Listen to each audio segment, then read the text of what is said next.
Here live and in person to talk with filmmaker Marc Smolowitz. Thank you all in Zoom land for joining us virtually to see the videos and hear their great expertise. My role is now officially over. I'm going to hand it over to these two amazing gentlemen and man the controls in the back. Thank you. Great. Thank you so much. Thank you, Liz. Thanks for joining us this afternoon. This should be a really great conversation. Before I start, I want to thank Dr. Lecky for all of the wonderful work that she's done. Marc and I had already established a relationship, and he had approached us about bringing his project to campus, and I was able to turn the ball over to Alyssa, and she ran with it. So this would not be happening if it was not for her, definitely. Just want to introduce you to Marc Smolowitz.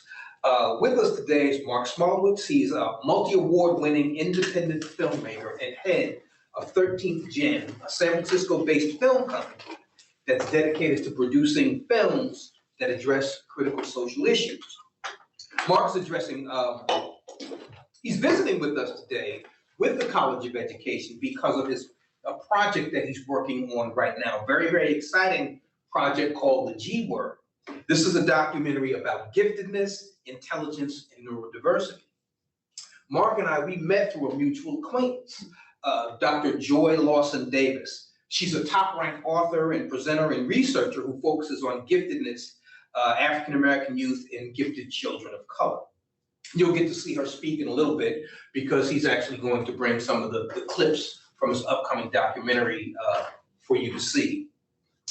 My area of research really focuses on performing arts education and African-American male academic identity development. So I personally, with my research and my work, I take a look at how arts-based education benefits African-American males. We know that there's a large body of information that says that the arts benefit all kids. But we don't often look at what that experience is like for African-American males. Again, Marc is making his film or doing his film dealing with giftedness. And there is a connection between engagement in the arts and giftedness as well. But I just wanted to ask Marc, where did you develop your interest in giftedness and neurodiversity? Well, thank you first for inviting me to speak here today. I'm really happy to see some of you in person. I feel like every time I get to do something in person as an independent filmmaker, it's kind of like, oh my God, maybe we are getting back to this, reality of an experience where we can be in person together. So much of what I do as an independent filmmaker is about trying to tell stories that then bring audiences together. And I know that we do so much consuming of media at home now on Netflix and Hulu and Amazon and all these wonderful streaming channels. But there's nothing better than getting together in a room and actually experiencing media together with other folks. So I'm really happy you're here today. I'm happy that those who are watching on Zoom, I want to thank you for the honor of bringing me to your campus. So just to kind of give you some backstory. So I am a full-time independent filmmaker. I'm based in San Francisco, as you said. I'm a director, producer, and executive producer, and I'm producing movies all the time. So I'm a producer with a capital P. I make other people's movies. That's what I do, and I'm blessed to have a job I love. But this one I'm actually directing, okay? And so when I'm directing something, it's like coming out of my blood, sweat, tears, coming out of my soul. And the way that I'll kind of present it to you is just so you understand my job a little bit, is that, so a lot of times you see the director's name on the screen and the producer's name on the screen, and then there are a lot of producers of movies, right? We see many, many producers and different types of producers, but sometimes just one director and that's it, right? So there's a lot of responsibility for the director, right? The director is responsible for what goes on screen. So every minute, every beat, every second is really over the director's desk and their responsibility. The producer is responsible for making sure it gets on screen. So you see that difference? It's the getting it on screen and then it's responsible for getting on screen, making sure it gets on screen, right? So the business of the movie. That's why you see so many producers, right? On this one, I'm both. So I have a lot of responsibility on this one. I have a few other producers who've been helping me, but it has been a deeply personal and passionate project because I was one of those gifted kids. In the 1970s, which I know you cannot believe that this person sitting in front of you is in his 50s, but I am. And in the 1970s, gifted and talented programs were quite robust in our nation's public schools. They were probably at a really probably the last moment in the story of giftedness in modern education where things were really well funded. In the 50s, there was a moment where we pumped a lot of money into public education because of the space race, right? That was a really pivotal moment in the 20th century. And a lot of gifted schools and gifted programs inside schools were formed in the 50s and 60s with that money. I benefited from sort of the last decade where there was that robust funding still existed. And a gentleman reached out to me in the Bay Area where I live, whose children were struggling in their gifted school. And this was in a fairly affluent private school. And it piqued my interest because I was one of those gifted kids. I did a little research, and I saw there's never really been a comprehensive feature documentary on the topic of gifted and talented education in America. Like, what if there's a story here? What if I, as the filmmaker who had that experience as a child, that really for me was so empowering, could actually make this movie? So I went down to the school, and a lot of these children, even in this wealthy, affluent environment, were really struggling with social emotional challenges is a broad way to describe it, but struggling more broadly with this idea of neurodiversity, right? Of their giftedness manifesting in ways that was making it challenging for them to be in traditional classroom environments. And a lot of these families with wealth were struggling, right, with their children. And so my movies are always about social justice, and that they're kind of embedded with those kinds of issues and arcs. So my natural next question was, what happens when you remove the money, right? If they're struggling in the affluent private schools, what's happening in Oakland, where there's a large African-American population? What's happening in communities in zip codes where there are no resources? And so that was where I naturally went. And that was how the journey of the movie began. And as I was developing it and looking for stories, it became apparent that I couldn't just focus on a few characters, okay? That if I really wanted to offer you, my audience, a truly relevant and national snapshot of giftedness in this century, that I was gonna have to go to different places and spaces across this great nation. And I began this journey in 2015. Here it is 6 years later, and we're actually in post-production. I'm editing this film. And I am here in Savannah because I'm doing one of the final pickup shoots with two of the characters to sort of kind of create the back end of their story. And they both are students at SCAD. So that's why we came here to do that this week. And because we met, it was good timing for me to be here. But what the movie is, and I think that will help kind of provide some context, is I've chosen 7 stories around this great nation. And they are a mixture of urban, suburban, and rural zip codes. I wanted that to be a really lush snapshot. And I am now asking a larger equity question of who gets to be gifted in America and why. So it's the who, the gets, and the why, right? And for me, these 7 stories are going to take you to places and spaces where you don't expect to encounter traditionally smart people. Right? So I have a story that is set on the US-Mexico border in a southern Arizona desert community, okay? I have a story on a Native American reservation in northern Minnesota. There's a gifted and talented program inside a tribal school. I have a story inside a prison where we go into a men's prison and they do incredible work in theater with men, and that kind of unleashes a whole kind of story arc there. I have a story set in Baltimore. You're going to be exposed to that today. And we're also giving you sort of a lush and pretty interesting historical view of how all this happened and how we got here in this moment. So that's the movie. It's these beautiful 7 stories, one of which brings me to Savannah. And we are asking this larger inquiry, like who gets to be gifted in America and why?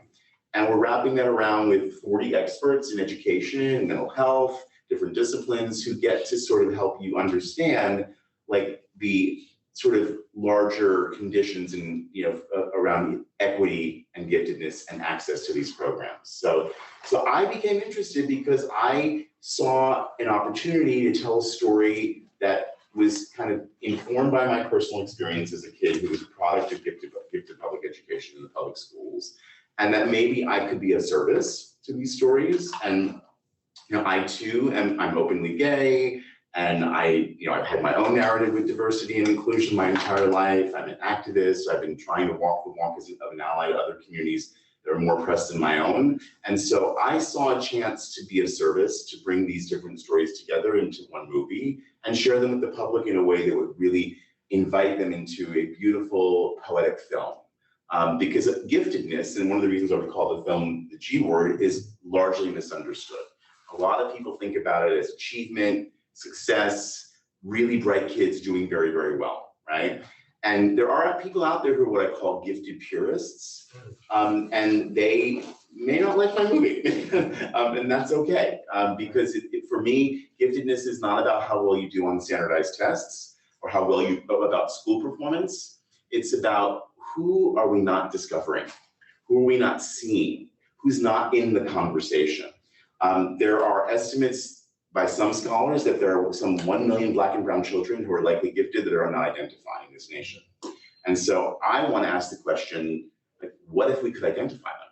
Like, what if we could do the deep, deep work of like going into communities and supporting schools to understand how to discover their gifts and unleash those gifts and think of the societal benefit. Like, think of the century, right? If all those children had support, right? Add in the neurodiversity quotient, which is across class, across race, across gender. There are likely even millions of more children who are in the wrong classroom. I'm not sure how familiar folks are with the idea of neurodiversity or multi-potentialities, but in our movie, what we've uncovered is that there are children who present as autistic or with Asperger's or other kinds of behavioral conditions that make them look not smart, but they actually are geniuses. And they're often put in special ed and they're crushed. They're in the wrong room. They literally are in the wrong room. They need to be in a different room. And when they are in the right room and they are given the support, they just flourish. And there are schools that are managing to do this even in public districts. So it's not impossible to identify these children and support them and put them on a better trajectory of success. And for me, like, I'm very realistic about what a movie can do in the world, but I love to start these big, bold conversations. And so what we've done with this film is we've actually wrapped it around by an impact enterprise. So we're trying to change the world a little bit with this movie. And we have nonprofit partnerships. We work with activists and advocates up and down the education sector to support them to use our movie in different ways. And that's the goal. So it will be done next year and it will be released, and it may be on one of your favorite streaming channels, but it will also be in a lot of film festivals. And I also hope to screen it in all 50 states and really take it on the road and do a tour.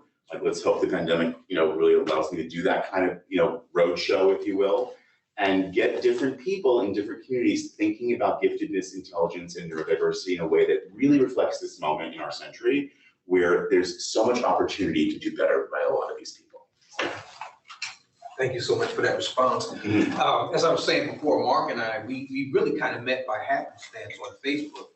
We've got a common connection, Joy Lawson Davis. Joy Lawson Davis is one of the top scholars when it comes to giftedness. She's written books and presented internationally on giftedness.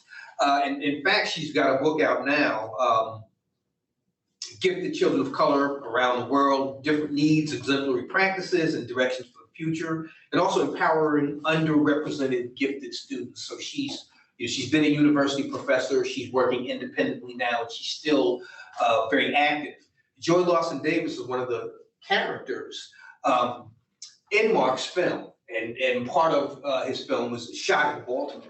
So why don't we do this? Why don't we take a look at that particular Sure. part of the film? Shall I introduce a little bit? Please do. To provide some backdrop? Okay, great. So as I was looking out for people to feature as experts in the movie, talking to different folks in different sectors, I was introduced to Dr. Joy Lawson Davis, and we met and I interviewed her. And I just fell in love with this woman. This woman is so vibrant and passionate about finding gifted children of color and supporting them. And she's just been leading that charge now for 30 years. And she told me some amazing stories when we sat down, for the interview. And she told me a story about someone who was named Martin Jenkins. And you're going to meet Martin Jenkins in this clip.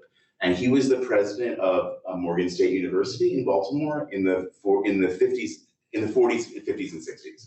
Okay, and he pioneered the concept of Black intelligence and Black giftedness with his research, and no one knows about him. No one knows about him. And she and a few other Black scholars focused on giftedness decided to kind of reinvigorate awareness of who he was and his important contributions and treat him as a sort of change maker in his own time, in his own way. And so they created a scholarship for young Black gifted kids called the Jenkins Scholarship in his honor. And each year they give some number of young Black gifted kids, some money and some recognition. They bring them to a major convention each year to really celebrate their achievements and to really encourage this idea that these children are out there and they need to be developed and supported. And I have basically, I decided that Joy was not just an expert that I wanted to interview in the film, but someone that I wanted to follow. So in the clip that you're about to see, you'll see the beginnings of the story of Joy Lawson Davis. And we can talk about the clip after you watch it. It's about 8 minutes. Sounds good. Okay. Fingers crossed, everybody.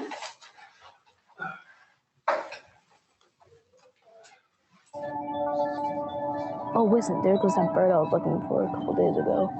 You see that one right next onto the portrait there? That yellow one? Right here.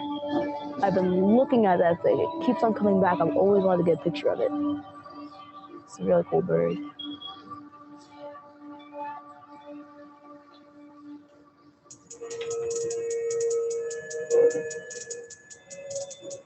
One of the interesting questions that always comes up when you're working in, say, gifted education, you're working at a place like the Center for Talented Youth, and one that actually plays to my heartstrings quite a bit is, well, you're focused on sort of one part of the population, what about everybody else? Our hope is to raise the bar for everyone.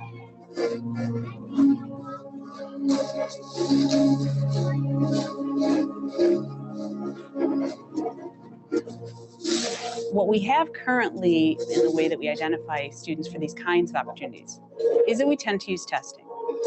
And testing is effective at finding students who will benefit from these kinds of programs, but we know that it misses certain populations. We know that students who are coming from under-resourced communities tend not to do as well on these standardized tests that are so often used as identifiers. We know those students are out there, and we know that these tests may be missing them.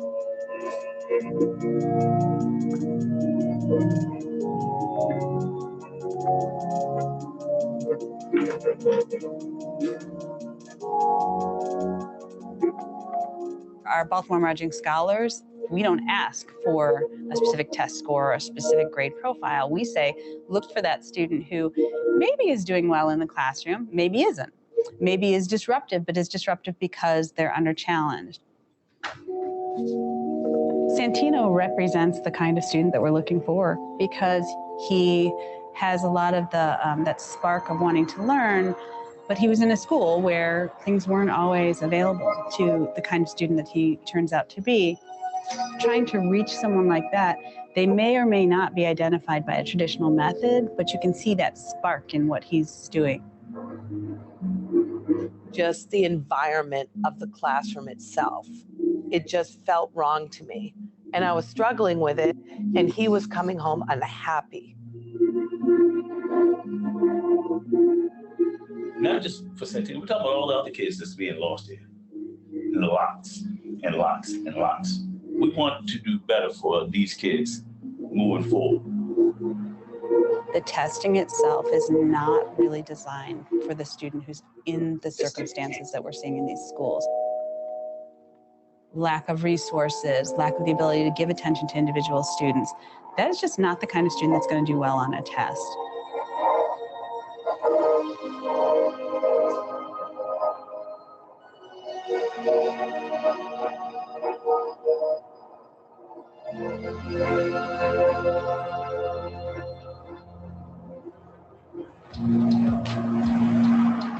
We are, as a Black community, challenged so much socially. We recognize and we share with others that being Black and being gifted is nothing new. It's not new at all. What's new is that people are sometimes being pushed into recognizing it.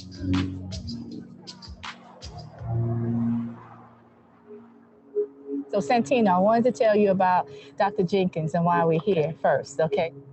This is Morgan State University, and Dr. Jenkins was president here for a long time.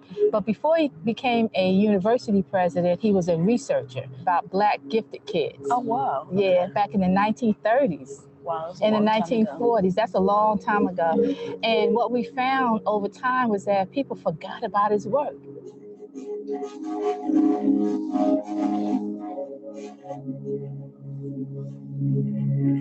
We were fighting at that time against all the theories that high intelligence was not possible. You see there the sort of differences found in school children. The whites have a mean IQ of 102 in this sample. The Black children have an IQ of 81 on the average in this sample. These are the actual surveys that he developed to do the case studies, IQ tests. Yes, and this is from the study that he did, those case studies of children with IQs at or above 160. Okay, this is 1942. Right, exactly. What he wanted Morgan to be and what he did was bring in talent into the university setting to help cultivate these young minds, to create solution in the urban center known as Baltimore. So as a result, it wasn't just simply book learning, let's say, but it was going to be theory that's going to be practiced in a live setting so that you understand your democratic responsibility. At some point, you're called to a higher moral standard, to be voice for the voiceless, to be strength for the weak, and not a condescension, but as a kind of brotherhood of mankind across the board. And that's what he sought to create. We get this notion that Black people are not part of the conversation when we talk about giftedness or high intelligence, because we have this stereotype that, Black people have so many issues against them that Black people can't really be that intelligent. Jenkins' research basically says, no, that's completely false. The African-American children are a part of the conversation, that they do have high intelligence levels. I'm surprised that I didn't know about him growing up, how we learned about MLK, Frederick Douglass, Harriet Tubman. He's a part of that equation.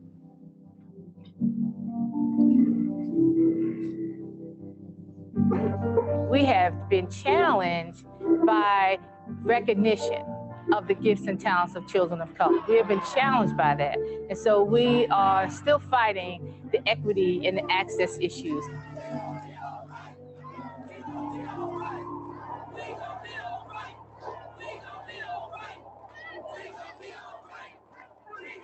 The backdrop of this city, it's a lot of pain in this city, okay?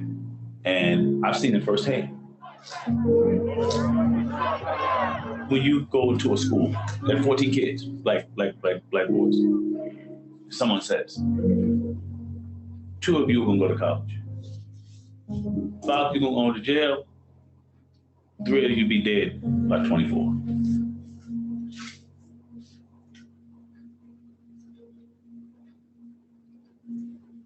That's real.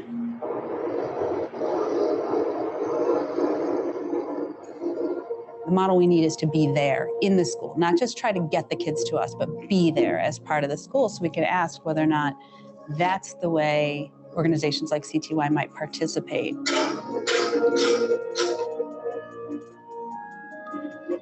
So you want to make things? Yes. You want to make some new kind of cars, I bet you. It won't be just a regular car, I know. No. It will be fully electric. Okay. Once you turn off the car, there will be like a button and it will spark electricity into the engine. It could just recharge itself. Wow, Recharge that's itself. really a visionary idea. It's important for people to look at you and see Santino, the bright kid, right? Yes. And I think that's what we're trying to do. I'm working really hard, Santino, to help people to look at you and say, that's a bright kid. And not just say that's a boy of color, but to say that's a bright kid.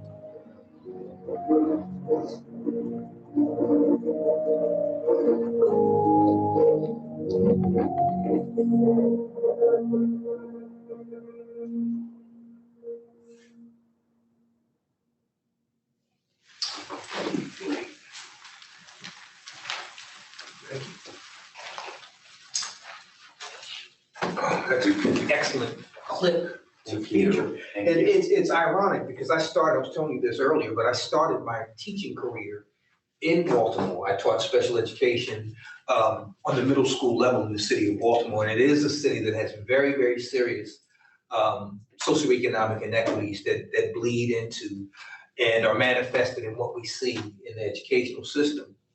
Now, my question for you is, a lot of times when we talk about educational inequity, we look at specific factors. We'll look at things like disparities in performance between students based on race and socioeconomic background. We'll look at things like the school to prison pipeline.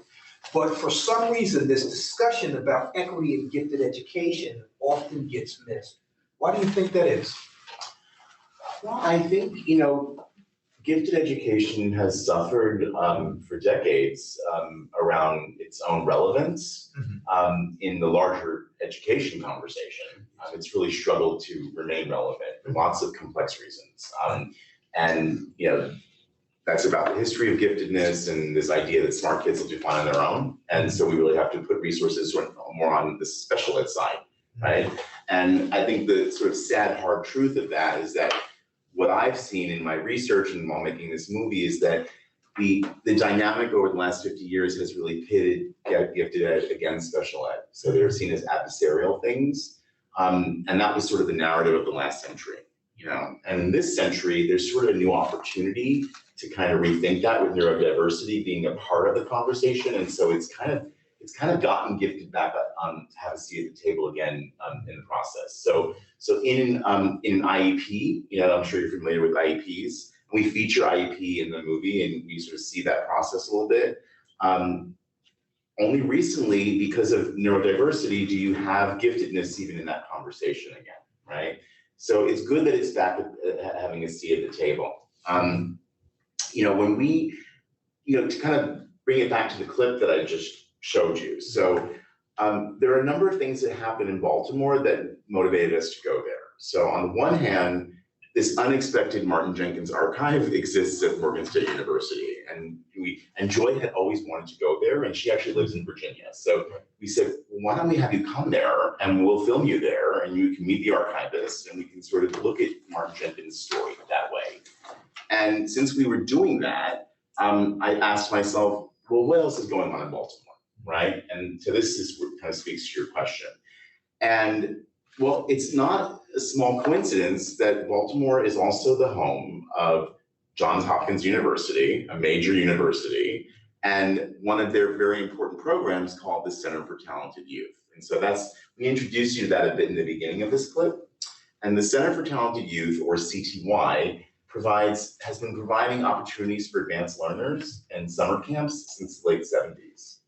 And they are fairly committed over these last many decades to diversity. They've really tried. There's been a lot of argument in the world of how effective they've been or how successful they've been, but one could sort of at face value say they've really tried, okay? One of the ways they've tried, and this speaks to even, Alyssa, something like your own university here, being sort of a responsible kind of participant in the local community, is that Johns Hopkins, by way of CTY, has connected with the Baltimore Public Schools. And they've created this thing called the Baltimore Scholars Program. And it's really about going into underserved neighborhoods and trying to make a difference, trying to discover these children and support them to get into programs where they can actually be met at their level. And they are finding some number of children. I think over the last 7 years, they've served a few thousand children. And that's a few thousand more children than would have been served, not been served otherwise, right? So you have to go the distance and do the work of creating opportunities, creating these programs in order to see those kinds of results. And it can only happen when the light bulb goes off, when these different institutions understand that these children can be smart, they can be cultivated, and if not, we're not going to benefit as a society, right? So I think the idea of just getting equity into every aspect of the education conversation, that's the goal, right?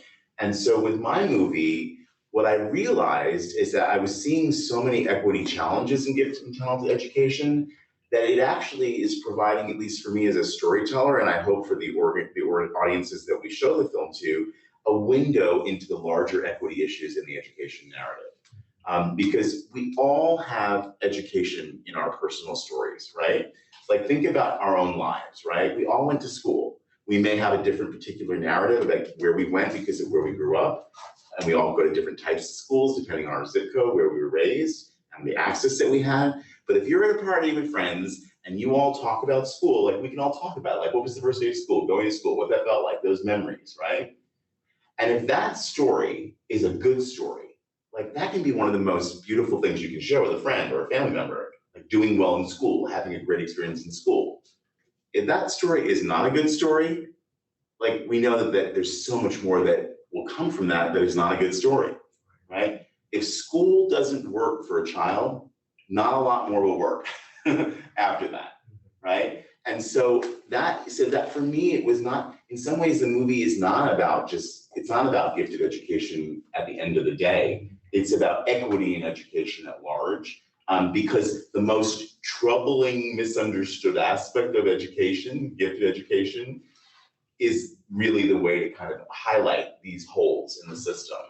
And we're seeing that. And what's interesting is that we've been making this movie along the same timeline as people like Joy Lawson Davis. There's like a movement in motion. She's one of literally hundreds of scholars working in this space who are trying to advance these conversations, and with different specializations.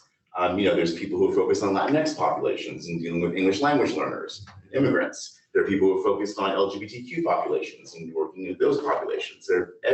Interestingly, all different aspects of identity and experience and lived experience are being looked at through these scholars and these educators. And that, to me, shows that there's a real equity narrative worth exploring here, where we can all learn and all sort of benefit from. Now, the why of it, your original question, well, this goes back, there's an entire century, the 20th century, where all the ways that we measure children were by way of IQ. And the IQ measurement was completely biased. Totally. Right? So there's, when so many of our smart kids were white, that's why I show you that old archival clip, right? It was just, our research shows that these white kids are the smartest kids, and the Negro ones are not, and the Mexican ones are even less intelligent. Like, and when you actually see that longer form clip, it's really disturbing, because it's not about the why, it's just the data, like, and how those kids performed on those tests that were written by white people for white people. And so our century, this one that we're in right now, is about asking those tough questions, right? Why is this measurement biased? Why was that the lone measurement, that got these kids into these special programs? Just because, I was one of those white Jewish kids in suburbia in the 70s. I tested very, very well, so I got access, and that's the problem. That's the equity problem. And I'm glad you mentioned testing, because the specialist from the Center for Talented Youth talked about testing as well. Right. Just based on your experience, what are we seeing change in terms of how we're going about identifying kids who are gifted? What new things are you seeing? Well, and that's a great question, and this will also be in the movie. So we found a school district in Washington State, in suburbia outside of Seattle, about 25 miles. And what's really interesting, and I'll just share this, I think suburbia is very interesting. Like, I live in a big city, I live in a big city for a reason. But I think suburbia is super interesting because suburbia is where diversity is really happening in real time in this nation.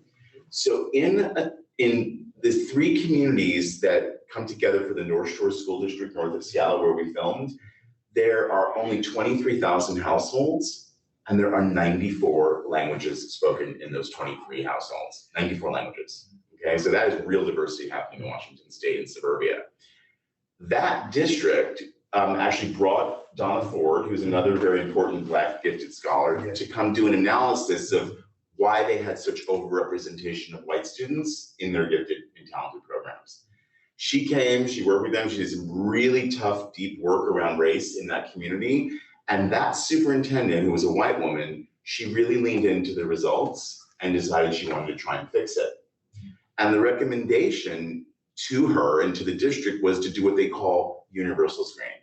And it sounds so like Captain Obvious, but it's just testing every child for giftedness at different points in their journey, first grade, second grade, third grade, fifth grade, like getting that into the culture of the district, and doing it in a way that was non-biased. So letting the measurements be allowing for nonverbal communicators, for creativity, for your non-English speaking students to have special access to Spanish speaking if that's what they needed, right? So really doing that deep work of kind of committing to universal screening, and guess what? There are more children of color and more children who speak Spanish that are showing up qualifying for gifted programs, right? So it sounds so easy, and if they actually found out is that it wasn't costing them that much money, and that they could do it over multiple years. They could use that data to go back to the state and make a case for more funding. And now other school districts are paying attention to them, and our movie is shining a light on them, right? And what that was about was one woman who got it, the superintendent. And so this is if there's one thing I'll tell you that I've learned about this gifted narrative is that gifted is local.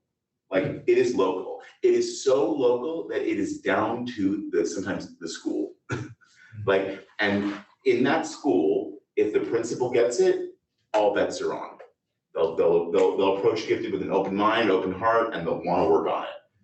If that principal doesn't get it, all bets are off. And imagine if you have one decision maker or one gatekeeper deciding who gets to be in the room, right? And so this woman, Dr. Michelle Reed, she didn't cower when this consultant came in and said, your practices are racist. You need to work on this if you really want to do the deep work of changing your district and serving more families like that live in this community. And now 3 years in, they have the data, they have the results. These kids are in the programs. And then now the bigger challenge, the next wave challenge is training those teachers.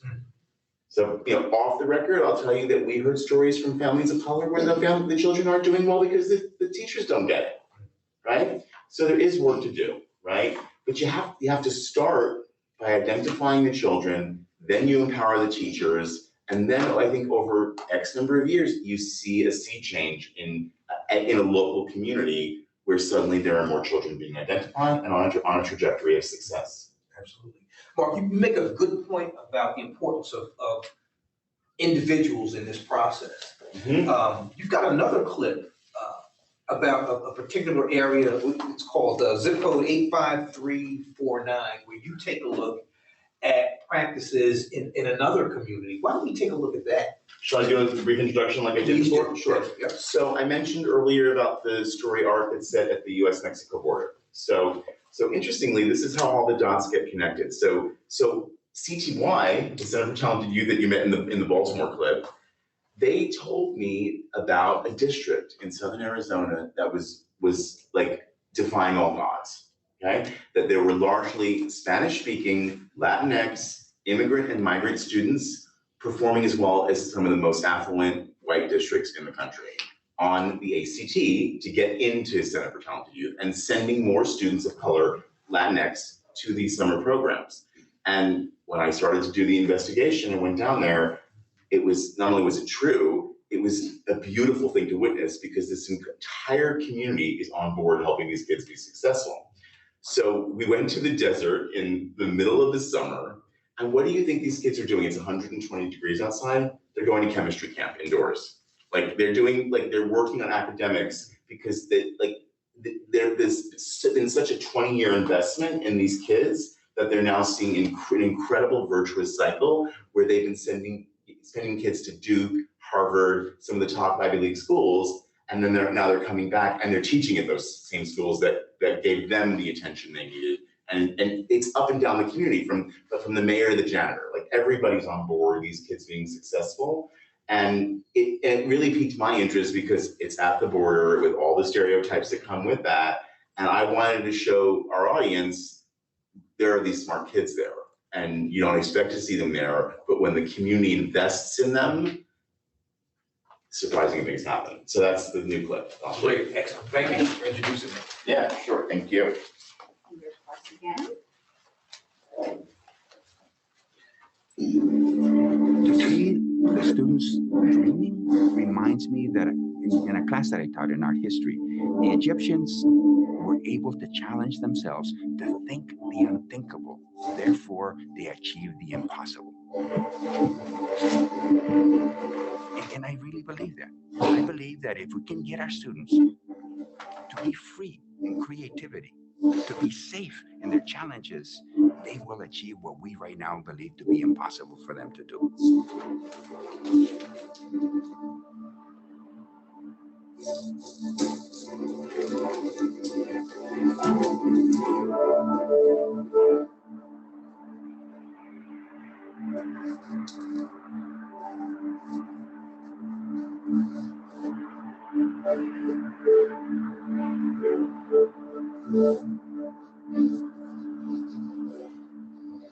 You don't really expect to see many gifted people around here.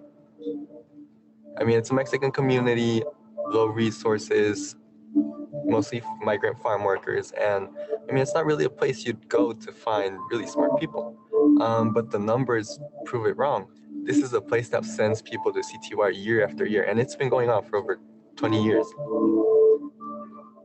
I think what really makes this place special is the people.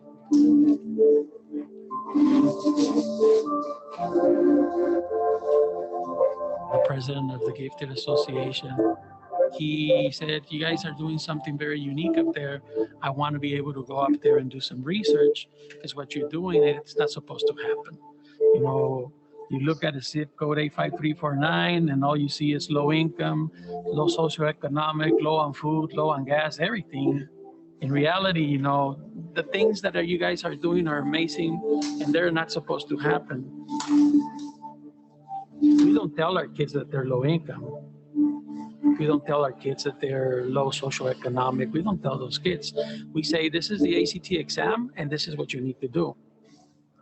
We make sure that the kids understand that they're important, and that's the most important thing.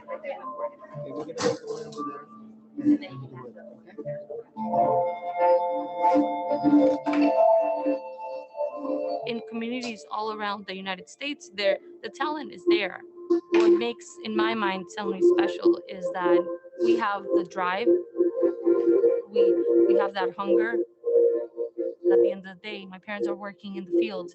My grandma never learned how to read or write, but I have the opportunity. And what I can do is be the best that I can be.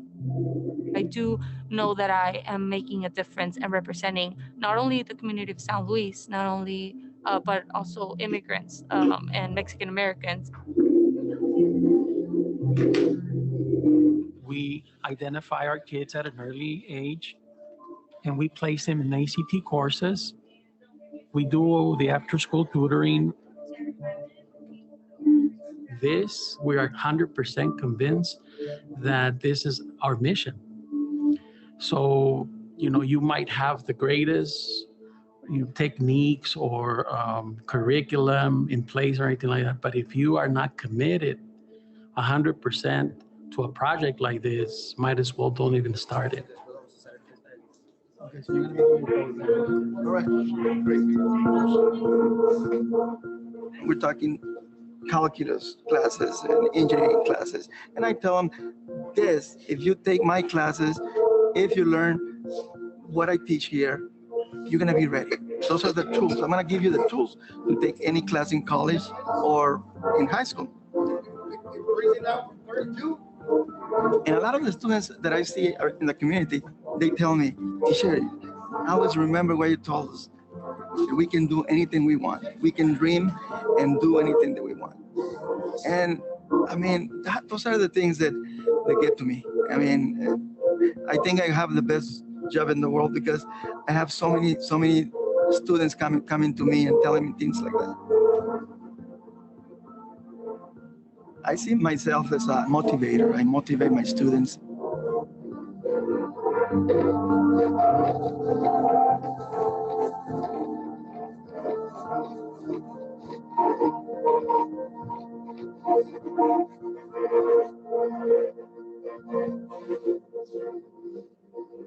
When I came here, I couldn't speak a word of English, but he made this extra effort to teach me like advanced math, even like 7th grade, 8th grade. So to me, from all the other classes where I couldn't understand anything, I could understand numbers. So to me, that was a universal language. So there it was, I felt so comfortable with it that I said, you know, from now on, I'm gonna do something that relates to this because I feel so great. And I went to the top schools, Harvard, Duke, Columbia, and I excelled.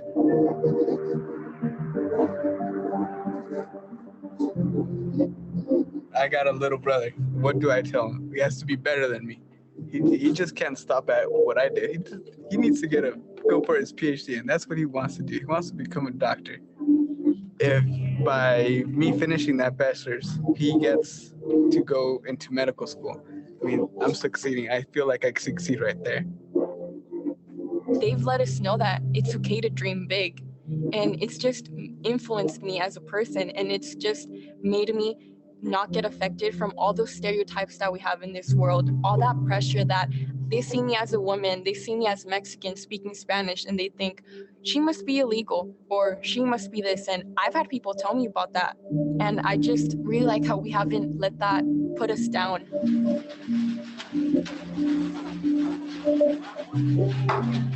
We all came here, if it was us or parents or grandparents, with a purpose. And I think we're fulfilling that purpose and that destiny. I think we're making a difference, and we're going to continue making a difference. We have a lot of kids, and we like to stay together in terms of family. So the more educated we are, the more things we accomplish. It's for the whole community.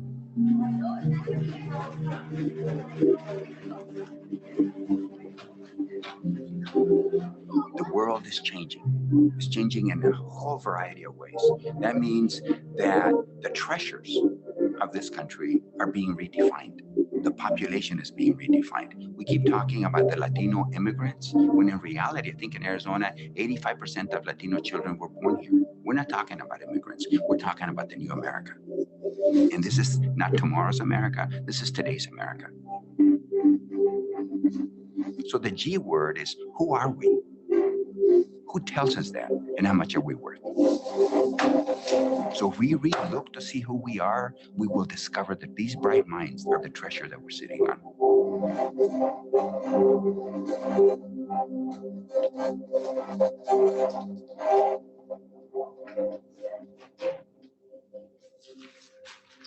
So those are literally the fields that the parents of these children work in every day. And that's the community that we decided to profile in the film. You know, and I feel like one thing that I've learned while making this movie is that when you go into a community and you choose to profile it by way of its schools, you're really profiling it.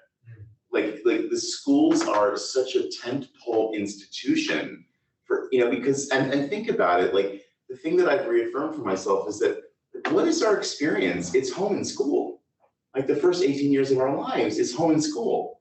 You know, and so a lot of the families that struggle with giftedness and the stuff that we're like exploring in our movie, those parents are sending their children to school at kindergarten in good faith based on a social contract that says your kid's gonna go there and something's gonna happen for them that will provide opportunity.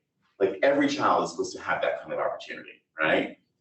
And when that child comes home sad, crying, traumatic, you know, with dark narratives, like, and you see a different child at home, like you wonder what's going on for 6 hours every day, you know, that I'm sending my child to go have this negative experience. You know, this is a story, the San Luis story, where so many children are doing well in a poor community, you know, at the border. And we're going there, and you know, wherever you sit politically, with all due respect, we're going there during like what was the heated Trump administration of all this craziness with the border politics. And I'm down there, and this is what I'm personally seeing at the border. These beautiful families, these incredible teachers. And that's what we're trying to showcase. Marc, can you give us that last clip? That's very powerful. Can you just give us a little bit more insight into what they did in that community to produce those Oh, results? no, great question. Yeah. So this is a 20-year story. This didn't happen overnight. It took real deep work, right? Right. The gentleman that you see with the beard who's a little heavy set, his name is Omero, and he and the other teacher would do this on Saturdays. They started doing the tutoring on Saturdays and say, come learn math, come learn chemistry, come learn engineering, we'll teach you, we'll teach you, we'll teach you. They didn't get paid. And we're going to get you to take the ACT, blah, blah, blah. But alongside of that, they made a huge commitment to music and art. And that's actually how they explain it. So through music and art and getting those kids to express themselves musically, because many of them are Latino and Mexican, and so they were doing mariachi and different kinds of cultural music, those kids started to get on the self-esteem narrative. And over a couple of years, they were able to transfer that confidence over to math and science. And so that, I mean, that to me, like, what an amazing story, right? Because we always see, oh, children over here do well in math and science, these children do well in art and music, right? And they are taking a completely integrated approach. So that was, the video you see here, that was my exploratory trip. I went with a small crew in the summer, in good faith, not knowing what we were going to encounter, and I just fell in love with this place. We went back later, about 8 months later in March, much more reasonable temperatures to be filming in Arizona. And we really did deep work, like filming the music program, celebrating more of the families. We met with some of these migrant families and the parents who work in the fields, and these parents want nothing but success for these kids. I think that this is something that, this is the myth of bad parenting in poor America, that somehow, like, if you grow up poor, your parents don't care about you and want you to go to school and be successful. And it couldn't be farther from the truth. We have so many myths and misrepresentations around who gets to be gifted in America and why, who gets to be in these programs, who belongs in the room. They don't even call this gifted in San Luis. Like, occasionally the word comes up, but they like the word talent. They focus on the word talented. You know, and you hear a lot of these children say, oh, I'm talented. Yes, I know I'm talented. I'm talented at that, I'm talented at this, I'm talented at that. You know, and kind of, you know, I mean, it can feel a little like, you know, sort of conceited to saying, I'm gifted. You know, I'm gifted. Did you hear did I tell you I was gifted? Yeah, right. But when you say I'm talented at something, it registers in a different way to the person who's hearing that moment of confidence from the child, right? So I called the movie The G Word almost as a sort of provocative invitation, like, you help me fill in what the G means. I'm going to show you what I'm seeing across America. Now look at your own community. Interesting. Yeah, definitely. I want to make sure that we address this topic from this perspective. You're at an institution of higher education making your presentation. What recommendations, and we're happy to have you, what recommendations do you have for colleges and universities in terms of what we can do to begin to diversify this whole idea of what it means to be gifted in America? What can we do? Well, you know, I'm not doing the daily work of being in schools, you know, and making that change happen in the classroom every day. And I know how important that work is. And so I'm trying to honor that work in my storytelling. You know, I'm a storyteller. So I'm trying to reflect back to folks like you who are aiming to do that deep work, that when you do it well, you're going to make a difference in the world. Like that's why I do what I do. Like, I tell stories to empower people, right? There's so much trauma coming at us in America from so many different corners of our experience. And I don't want to beat you up with my movies. I want to show you tough stories, but I want to show you hope and solutions, right? So all I can say, dare I be so bold, is to believe in yourselves and the work that you're doing here in education every day, because it's so important. Like, you are doing noble work. If you're choosing education as your career path, or if you think you want to choose education as your career path, Godspeed, because you're doing the most important work in the nation, right? You know, that home school system I was talking about, like, we have to have you feel empowered every day studying what you're studying to do with your life if we're going to see anything happen for these children in the classroom. I think there needs to be a more trauma-informed element, maybe, that could be brought into these conversations in your curriculum as people who are interested in being teachers or in the education business, because there is so much trauma out there. And I don't know if folks know what I mean by trauma informed, but if you look it up, it's a way of looking at the world through the lens of trauma that informs how you choose to solve it, how you choose to solve problems.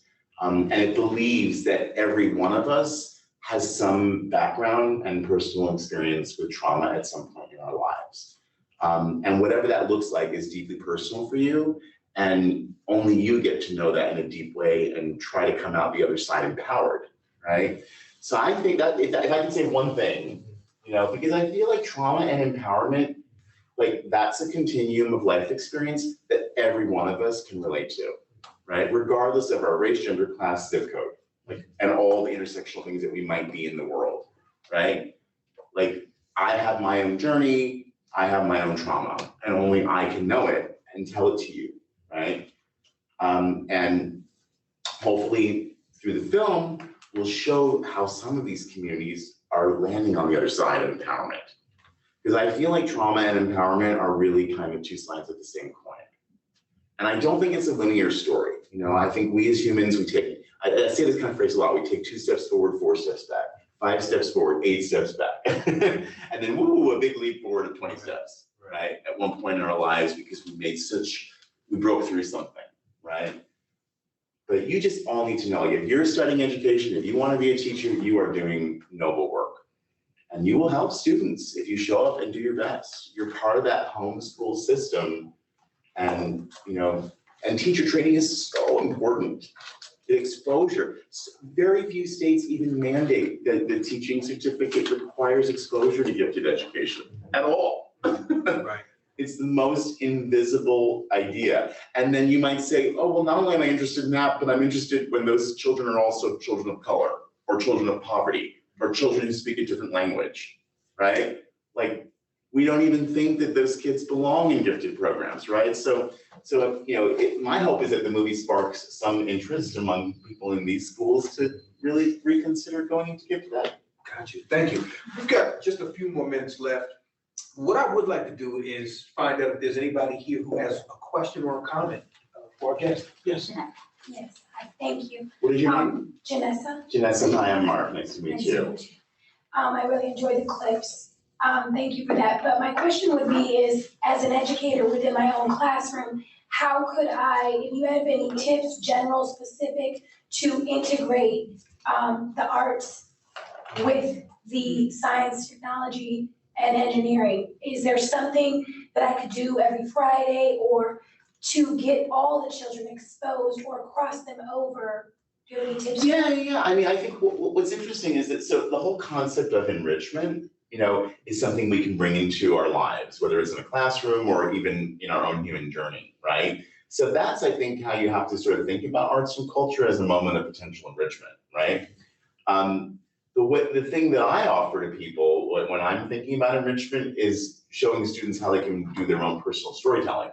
Like, I think that's really empowering, and I think that's worth bringing into every classroom, whether it's language arts or social studies or math or science or whatever. Because just having a moment where students can sort of connect with themselves and their own voice, I mean, think about it like this. Let's say there's a science fair project, okay? And you know how proud it is when a child like has done well with that and wants to present it at the science fair or present it in front of the class. Like, that's not just a moment where they're presenting a science project, that's a moment of personal empowerment. It's a moment of personal storytelling, okay? So that's how I would encourage you to think about some of the things you're doing in your work, is that you're giving these children a chance to have a voice, okay? And oh my goodness, how many of them do you have in one room, right? I can only imagine. I know how crowded classrooms can be, right? So giving each child, like, even just one moment in the month to be the focus of having that moment of personal empowerment, like where they get to speak and own who they are. Like, I do this exercise with people of all ages. This works whether you're 6 or 60. It's creating the personal public service announcement, right? And all these kids of all ages are all on social media, so they know how to tell. They're all doing that now. They know how, many have the tools, right? And if you could get them to take control of their message, who are they? What do they want to say about themselves, right? So the personal, I'll give you the really short version. The personal public service announcement, it's a story that they say in 4 lines, okay? Because it's gonna be 30 seconds long. They pull out their smartphone, 4 things they say about themselves, and then where to go to learn more about me, whether it's my Snapchat or my Facebook or whatever, my IG or wherever they are, right? Because they are already presenting that kind of version of themselves to their friends and family and sharing with their friends, right? And that may seem so like gratuitous, as a way to devote some classroom time to that, but you'll see a different child at the end of the exercise. The light bulb goes off. It's not just about posting a picture on a profile. It's about taking control of my image, taking control of how I want to present myself to the public at an early age. So that's one idea. That's a great idea, and that's an idea that this generation of kids can definitely relate to. Yes, they are already doing it reasonably well. They're so literate in some way, and we need to encourage them to go even deeper with these tools. And that is so valuable in every discipline, whether it's math or science or the arts, I think. Absolutely. Well, folks, it is, our time is up, and I apologize for not opening up the floor to more questions, but I think Marc's presentation was just so enriching and so fascinating. But what I'd like to do is for Marc, can you share maybe your email with the group? Absolutely. That way they can contact you. The best way to contact me around this movie and this topic is thegwordfilm@gmail.com. So it's THEGWORDFILM@gmail.com. And that goes to me and my entire team.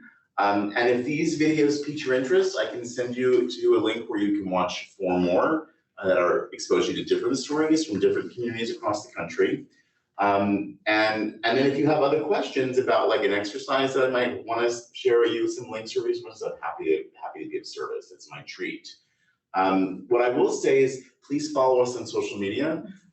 We're aiming at being out in your communities next year. We're really pushing hard to try to get the movie done. Coming here to Savannah was to film. So the story I'm filming here at Savannah is actually 2 transgender artists. So they're at SCAD and they're trans. And so I have 1 beat that is focused on LGBTQ gifted. So I have 7 beats. Each of them kind of exposes you to different communities, different identities, and how the intelligence and gifted narrative plays out for these people. And so because we're here in Savannah filming at SCAD, I'm hoping we'll show the movie here. So maybe you will be at the SCAD theater and you'll be able to come see it in person. But please follow us. And if this interested you today, whether you're here in the room or watching on Zoom, I look forward to hearing from you. Thank you. Thank you so much. Thank you for being here.